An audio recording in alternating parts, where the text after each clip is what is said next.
Hey everyone, this is Mike Babcock playing as Numbsploits.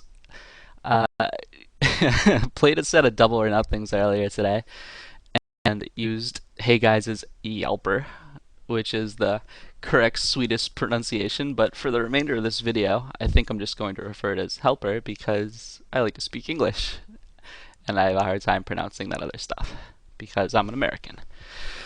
Anyway, let's get on with it. I guess this isn't live. This is a set that I played earlier today, so I'm going to be able to go through and, well, the scope of this video actually is I'm going to be showcasing Helper and its features, obviously. But the main focus is actually going to be a bit of a strategy guide, a primer on double or nothings, even if you will. You can call it a free coaching video if you'd like, but let me think. Well, I'll get on with it and you'll see what I do. I'm going to probably do my best to pause the action in spots that I think are interesting and try to explain what my thought process is. And in the end, what I think will happen is if you watch and like this video, it should be a pretty good guide on how to completely destroy the double or nothings. If not at the low stakes, which I'm playing in this video, probably almost at any buy-in. Now you might be saying to yourself, dude, why are you qualified to do this? Well, I'm not going to, pat myself on the back too much, but I'm shark skippable. You're free to look up my username for my results, and I have played double or nothings at all buy-ins from dicking around trying to 100 table at the 110s all the way up to the 104s, and had some success. So that said, going to get started.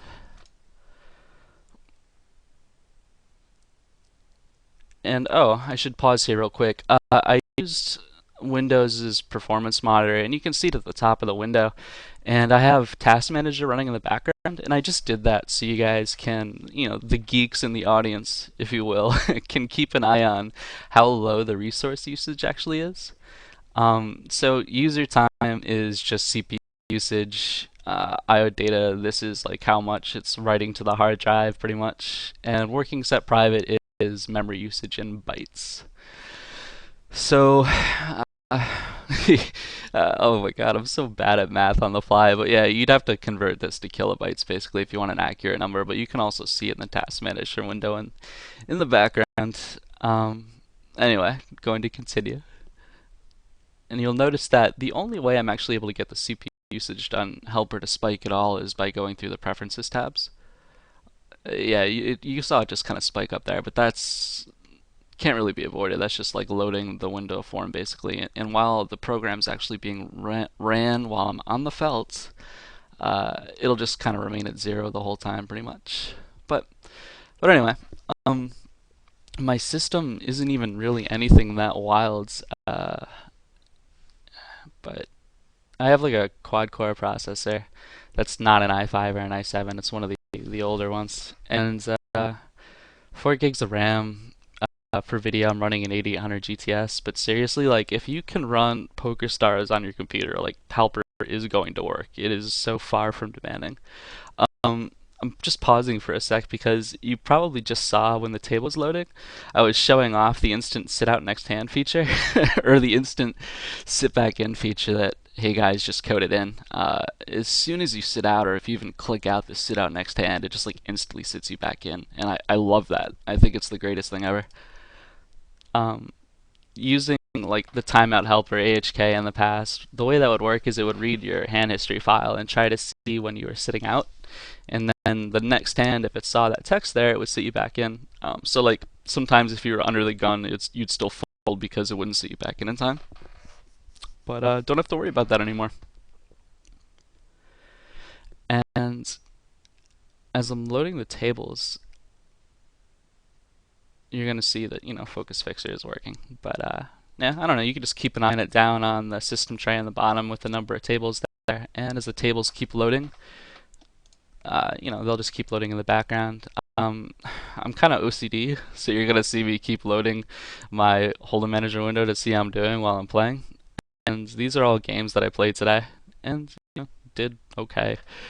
But yeah, that's kind of beside the point. Continuing on.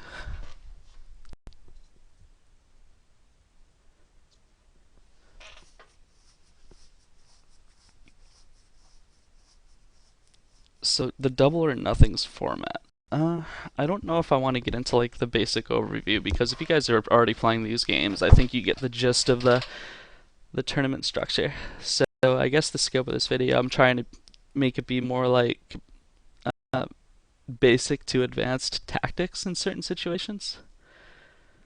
Um, I mean, a key point obviously is that you need to kind of play tight. Although my play style, some of the plays that you'll see is a little unorthodox. I like to kind of get more involved with hands than some people might. But I'll let the actions in the video speak for themselves.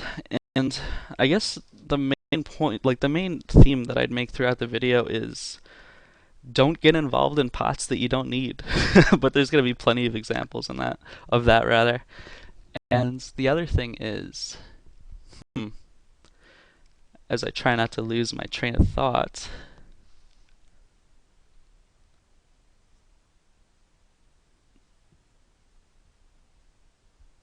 yeah, I'll have to come back to that.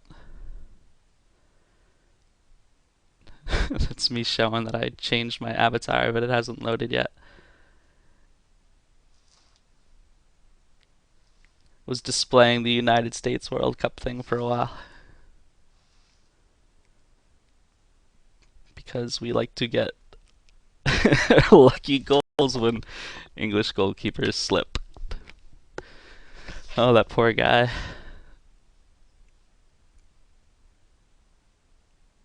All right, yeah, I have a Hold'em Manager heads-up display running, obviously. The stats are from left to right on the top row is volume put in pot, pre-flop raise percentage, aggression factor, and total hands played. And on the bottom, I have percent to steal and fold big blind to steal attempt. Here, I actually upped my table close delay there to 100 milliseconds because I'm pausing for a second. If the delay is too low and you have a slower computer, or in my case, you're running a lot of programs that use a lot of CPUs or CPU usage, I guess I'm trying to say, between Camtasia and the heads-up display. Um, I'm gonna start getting like annoying errors basically if the tables try to close out too fast. So I just upped that just to try to avoid the little error pop up, even though it's not really that big of a deal. And we're all not immune to network problems either, but no big deal.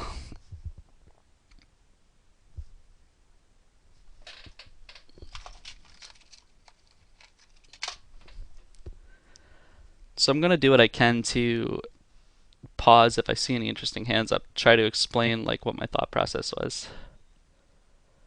But as you guys probably already know, the early game in these can be pretty autopilot. Um,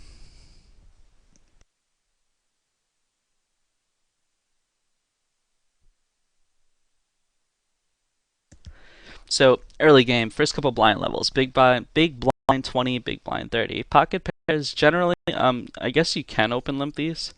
I don't really like to from early position because I don't like getting raised from behind enough that I can't really call properly with odds. But I do like to limp behind people, and if I was in later position with the threes here, I don't know, say like the cutoff or the hijack or even one position behind, I'd probably just come in for a raise. So I usually choose to just fold these, open fold. I don't really see a ton of value, but I mean, you can argue for open limping, I suppose. But I tend to just let those go.